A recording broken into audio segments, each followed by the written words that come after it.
Hello everyone, and welcome to another episode of the Brew Log.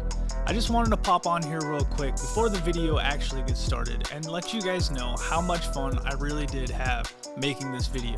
If you'd like to see more videos like this, please let me know in the comment section.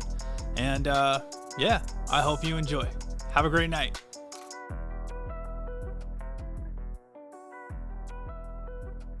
Hello everyone, and welcome to another episode of the Brew Log.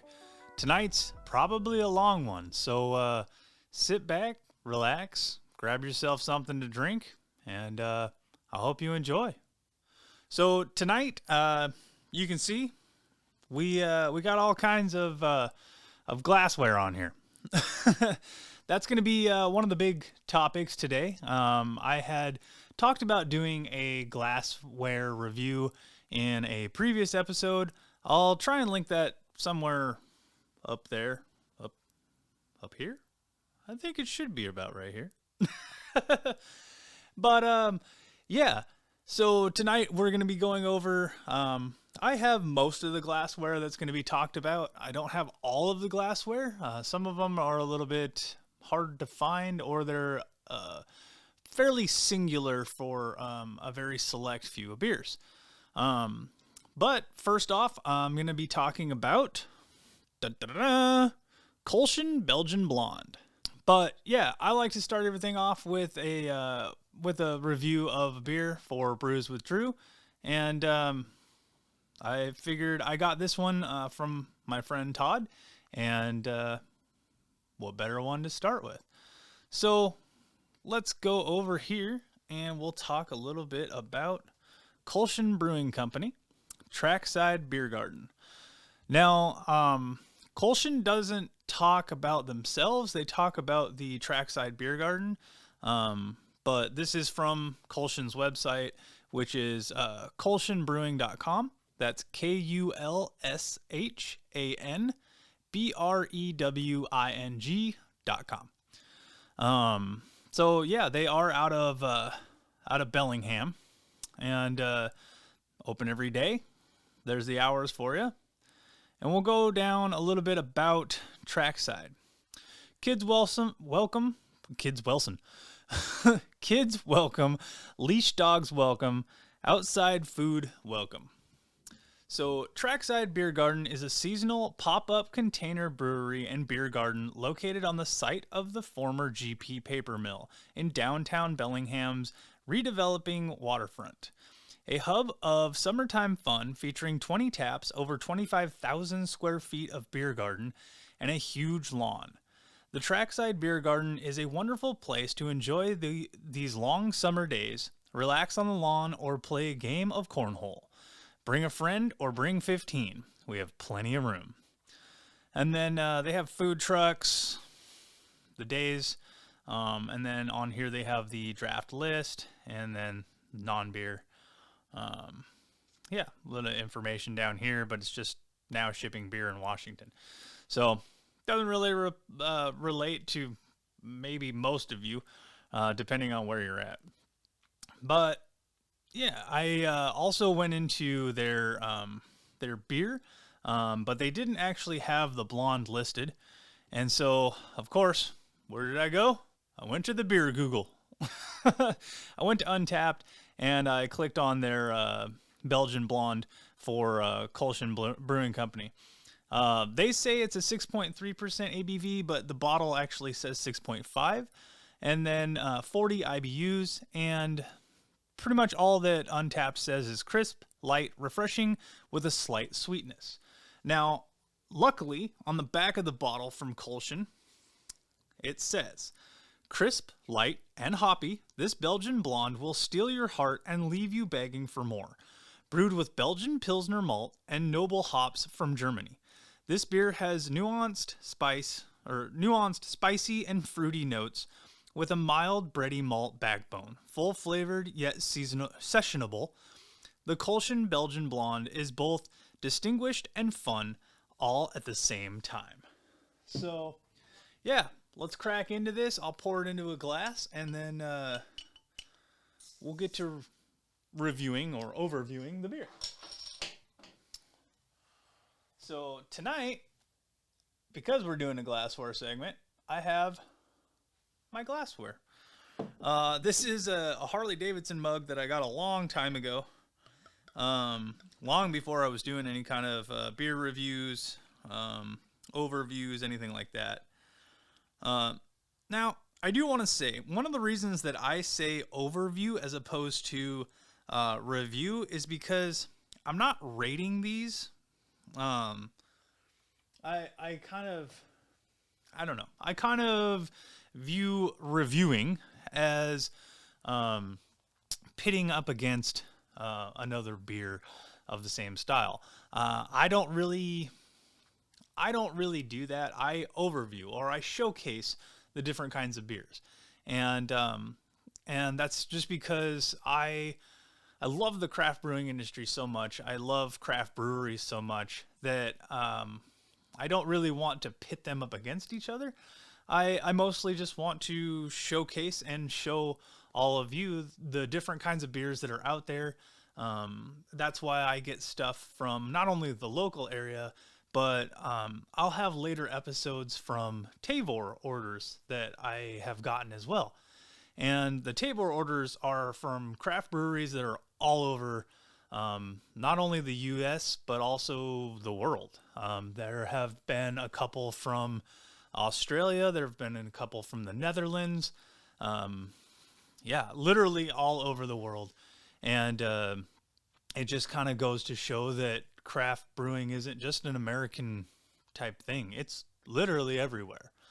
So, yeah, not to go off on a tangent there, but or I guess go down a bunny trail or anything.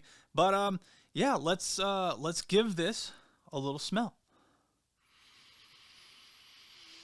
Ooh, so that's very interesting. So I do get the hoppy smell. I'm also pulling a little bit of malt and yeast, but there's also a tartness that's in there. I'm assuming that those are the fruity notes, on the spicy fruity notes that they had talked about. And yeah, it smells really good. It smells really bright. If that makes sense to anyone out there. It kind of just smells like summertime. Bright, sunny, going out and having a good time. So, yeah, with that being said, I raise my glass and I cheers to the brew venture of finding new brews, to good friends, and to easing the stresses of life away. Cheers, everyone. Let's give it a drink.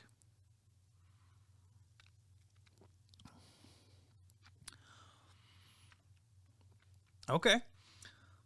So I definitely get those fruity tastes that not only Kulshan talked about, but also that I smelled. And in tasting it, it kind of reminds me a little bit of an apple flavor.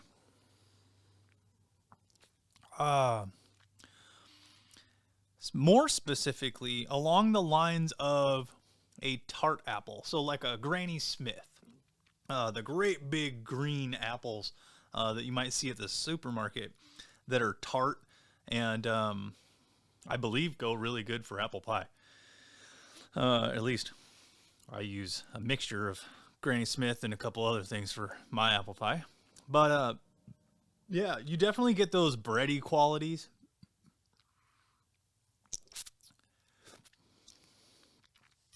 It still has that really light golden ale, blonde ale kind of flavor to it, where it has a little bit of a body, which goes hand in hand with the breadiness. But yeah, that's really, really good. So, Todd, once again, you've knocked it out of the park in giving me beer. Yeah, that's not terrible at all. The only thing I'm disappointed in is the fact that I only have one. So, all right. Well, that was a pretty good beer to do the overview on. So let's move along. So this video isn't extremely long, but yeah, we'll keep on trucking here. So I was looking for a little bit of information on glassware, because I'm still fairly new to the whole beer world, and I know kind of what in my head I want to say, but if I can find added information, it's always helpful. So yeah, so I went to kegworks.com.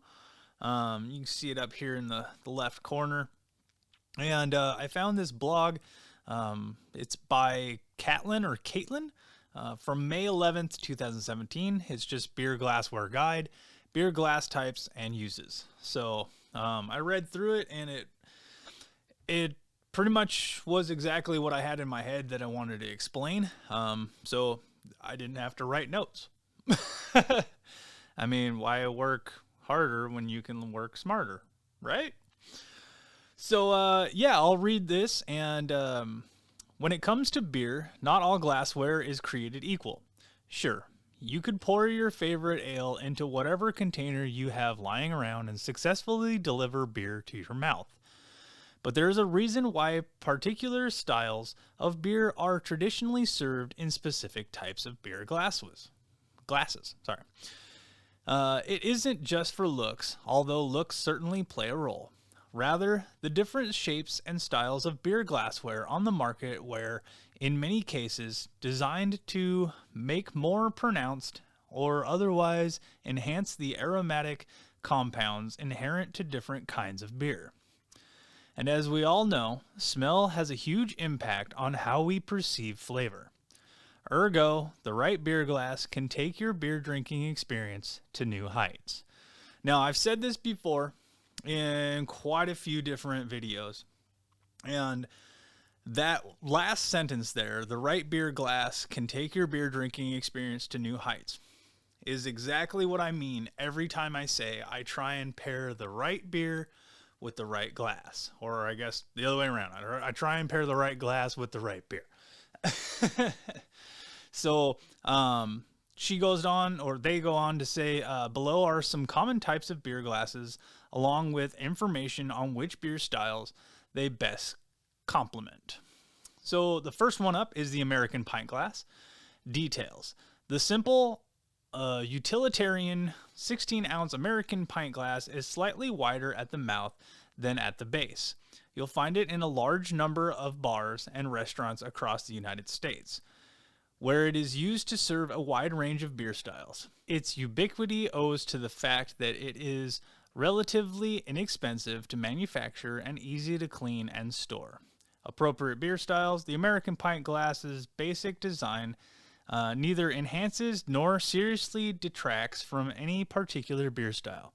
Consider it your run-of-the-mill all-purpose glass. So that right there is your run-of-the-mill pint glass. Da-da-da-da, and it makes my head look really weird. So, yeah, then, and I believe I've said that in quite a few videos too. Like, I could just pour any beer into a pint glass. It's not going to detract from it, but it's also not going to enhance anything. So, it really is just kind of neutral. It's just a glass, like the author had said before. Just a vessel to get beer to your mouth. Pretty much. All right, so the next up is the Imperial pint glasses. Like its close relative, the American pint glass, the Imperial pint glass is all-purpose. Unlike the U.S. counterpart, however, the Imperial pint holds a full 20 ounces. It also differs in that it features a small lip at the mouth. Appropriate beer styles. Consider it your basic go-to glass for British ales and lagers like Pale Ale, India Pale Ale, Amber Red Ale, Brown Ale, Porter, Milk Stout, Oatmeal Stout, and Scotch Ale. So I actually have from Black Raven Brewing. There we go. This is an Imperial. It doesn't look 100% like the pitcher here, but this is a full 20-ounce glass. So next one up is the Pilsner Glass. I actually don't have a Pilsner Glass, even though I typically do drink a lot of Pilsners and lagers and stuff like that. Details. Tall, slim, and slightly wider at the mouth, a Pilsner glass makes visible the sparkle, clarity, and bubbles of Pilsners and other lighter beers. At the same time, it helps retain a beer's head, which keeps volatile aromatics locked under your nose. Typically, Pilsner glasses hold less beer than a pint glass, usually somewhere in the vicinity of 12 to 14 ounces. Appropriate beer styles are Pilsner, of course, American adjunct lagers, Bock, Helles Bock, Maibock, Vienna Lager, Blonde Ales, California Common, Japanese Rice Lager, and a Wit beer, or wit beer, if you say it with the W.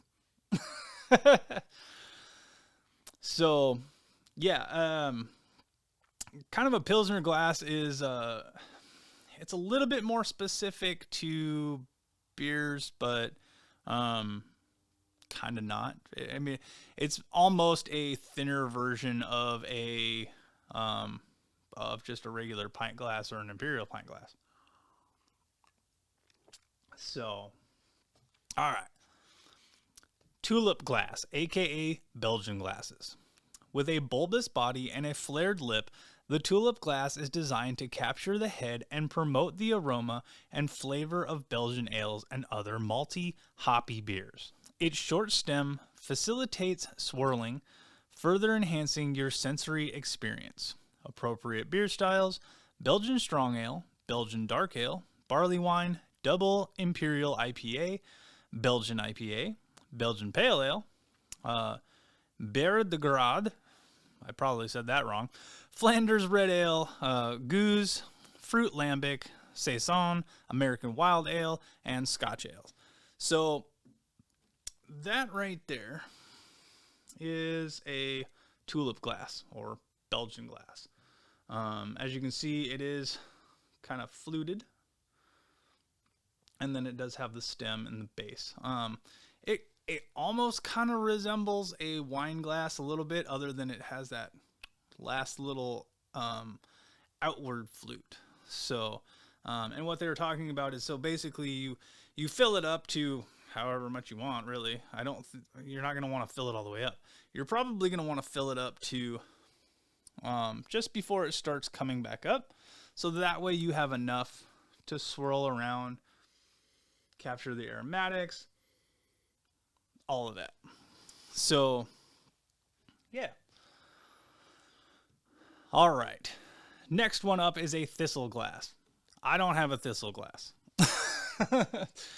A modified version of the Tulip Glass, the shape of a thistle glass resembles Scotland's national flower, the thistle. It is characterized by a short stem, bulbous bottom, and elongated top section that's noticeably more sharp and angular than that of the tulip. So, I mean, it's pretty simple to see the difference here between the Tulip Glass and then the Thistle Glass. Appropriate beer styles are, of course, the Scottish Ale and the Wee Heavy. Wee Heavies also are a kind of I wouldn't say a Scottish specialty, but you do see Wee Heavies quite a bit in Scotland, and then also from Scotland. So, all right. Next one up is the Goblet or Chalice glasses. The Goblet glass has a large head retaining round bowl and a thick stem. Chalices are similar, but tend to have thicker bowl walls. Both types can be highly decorative and sometimes feature intricate etching or precise metal inlay. Their wide mouth design promotes big, hearty sips. Appropriate beer styles are heavy, dark beers like Belgian IPAs, Belgian Strong Dark Ale, Double, Triple, and Quad. So, I have That's about the closest to a, and this is actually from Skookum Brewery. That's about the closest to a goblet or a chalice that I have. But yeah, I don't have a true goblet chalice glass. But it is. I don't know if you'll be able to see it, but yeah, you're not really gonna be able to see it, unfortunately. The walls on this are slightly thicker, just by millimeters, but it is definitely, you can feel it. It's more of a hefty glass, even though the Tulip Glass is actually quite a bit bigger in size. Whoops, I hit the wall. I mean, you can see it's almost double in size, but the littler glass is quite a bit more hefty. So, all right, let's move on to the IPA glass. Yes, there is actually a glass specifically for IPAs.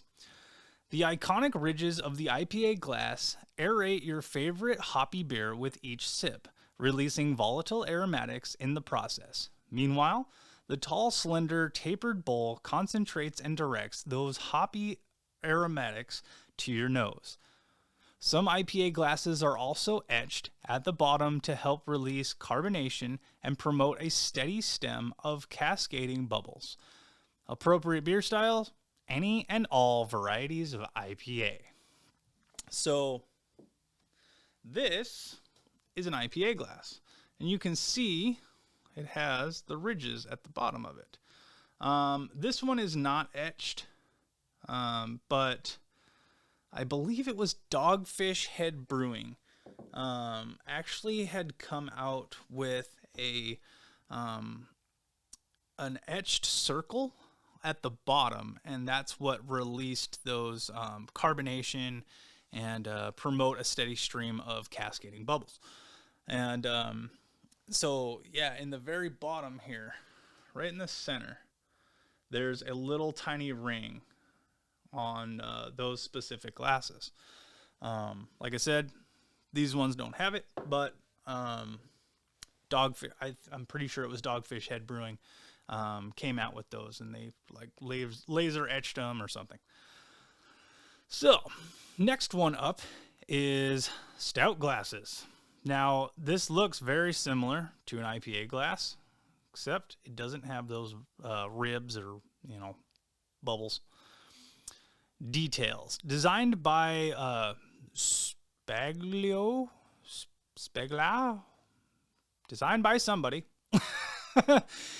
In partnership with Left Hand Brewing Company from Colorado and Rogue Ales from Oregon, this distinctive stout glass deserves a spot in every beer connoisseur's china cabinet.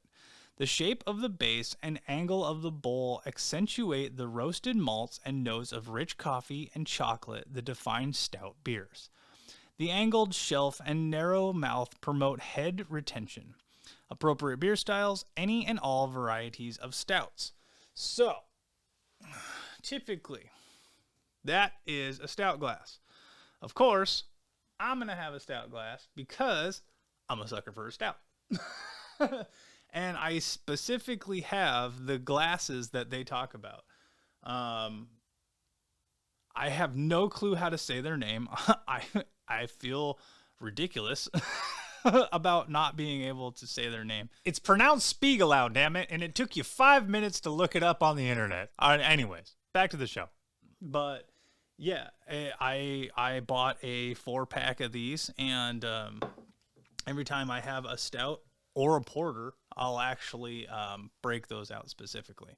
So I love those glasses, and they do absolutely say, or what they say they do, which is bring out and accentuate those roasted malts notes, coffee, chocolate, everything. So if a beer has coconut or anything, if a beer has more than just coffee and chocolate in the stout, then you can pick those up out of those glasses. It's great. It's it far outseeds just a regular pint glass. So All right. Next up is a Weissen Glass. The Weissen Glass features the thin walls and a lot of length to showcase the color of wheat beers. The design also locks in the style's signature banana and clove aromas and provides proper space for a thick, fluffy head. A Weissen glass typically holds a 1/5 liter of beer, compared to a Pilsner's 12 to 14 ounces, and it boasts some attractive curvature. Appropriate beer styles are the wheat ale, the Dunkelweizen, Hefeweizen, Kristallweizen, and Weissenbach. So this is from Five Rights Brewing Company, and I just used this the other day. And it even says this is for their Nelly's Nectar Bavarian Hefeweizen. So that right there, I'm not sure how people confuse those. Oh, with a Pilsner glass. Never mind. I don't have a Pilsner's glass. Scratch that. I'm a dum-dum. But yeah, so as you can see, it does have a very elongated flute and neck to it. So, all right. Coming up on the last couple here, the Stang glasses. The Stang glass, which gets its name from the German word for pole, is narrow, straight, and cylindrical. Like a champagne flute, the Stang concentrates soft hop and malt aromas and preserves carbonation. Unlike a flute, however, the Stang has a thick bottom base with reliable sturdiness. Appropriate beer styles: delicate beers like Kolsch, Box, Lambics, Goes, Czech Pilsners, Rye beer, Alt beer, and Rock beer.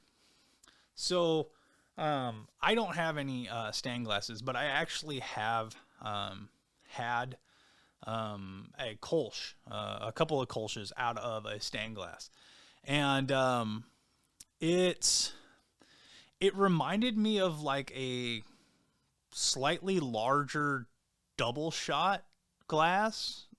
The ones that I had, they were, roughly about probably 5 to 6 inches tall, and they're about that big around,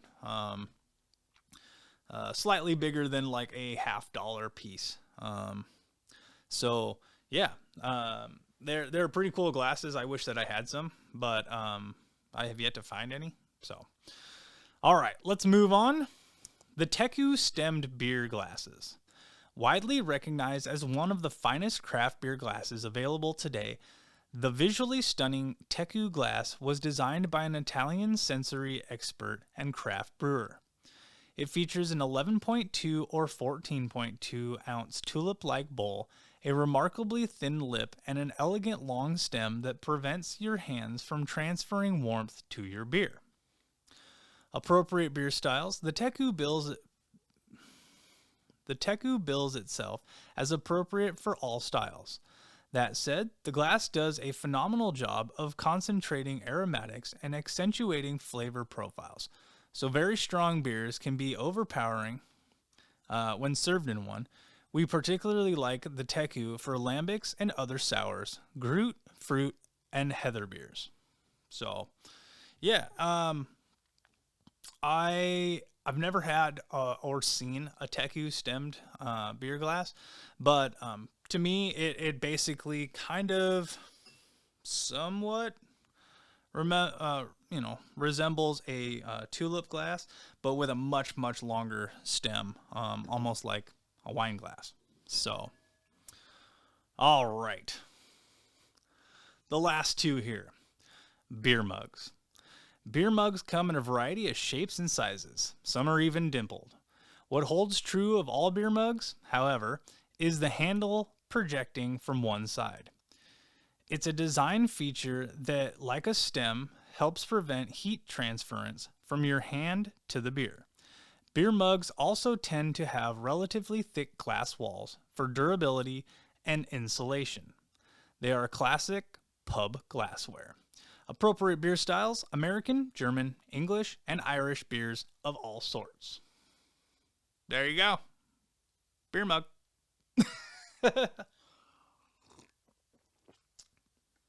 All right. Last one up on the list here is the glass beer boots. So yeah, I'll read this and I'll talk about it. Beer boots, or Das boots, have been popular at beer festivals and parties in the United States for decades. They are often used for drinking games or in macho displays of drinking prowess. Their origin, though, is rooted in Bavarian beer culture. According to a legend, a Prussian general promised his troops he would drink a beer from his own leather boot in exchange for a win on the battlefield. When his men proved victorious, he commissioned a glass likeness of his boot to spare himself the displeasure of drinking foot beer. From there, it is believed the glass gained popularity, and in time, it was folded into Oktoberfest traditions. The beer boot eventually made its way to North America thanks to the returning World War II soldiers who observed the tradition while serving overseas. Appropriate beer styles are Marzen, Oktoberfest, Witbier, assorted German beers. So, there you go. That's all I got for you on the glassware there. Nope. No, it's not. My ADD got the best of me on that one, and I completely forgot what I was going to say after doing the Das boot overview. And what that story was, it's a real quick one. I used to have a Das boot. It was almost 2 foot tall, and it was very intricate. It was all kinds of engraved all over it, and it was awesome. This also came out right around the time that the movie Beer Fest came out. And one night I was using Das Boot, and I had it filled to the brim, and I was walking around, and the handle broke off of it, and it shattered all over the ground. I missed that boot. I have yet to find another one that was that size. It was absolutely awesome. All I found is the little tiny ones, and my heart can't just go buy the little one. I want the big one again. So if anybody knows where to find the great big Das boot, please let me know. All right, back to the show. I almost forgot to talk about one last glass that I have here. I have never seen this anywhere else, and this is actually a pretty interesting little glass. It's from a market here in Lake Stevens, not too far from my house, called Norm's Keg and Bottle. And if you can see, it is actually in the shape of a can. So it's a very collector-esque glass. It's not typically made for anything other than to look like a can. And I thought it was fun. So I was like, all right, well, if I'm going to do a glassware, then I might as well showcase all the glasses that I have. And I totally forgot about that one because it wasn't on the list. I hope you guys enjoyed that. I love providing information, just the different strangeness to beers and the glassware and the history behind all of it. It's just it's one of those weird kind of enjoyments that I get. All right, guys, that's going to do it for tonight's episode. Please stay safe out there. Support your independent craft brewers. Please like and subscribe if you liked this episode. And I'll see you for the next episode of the Brew Log and Brews with Drew. Have a great night. Have a great day. And I'll see you later.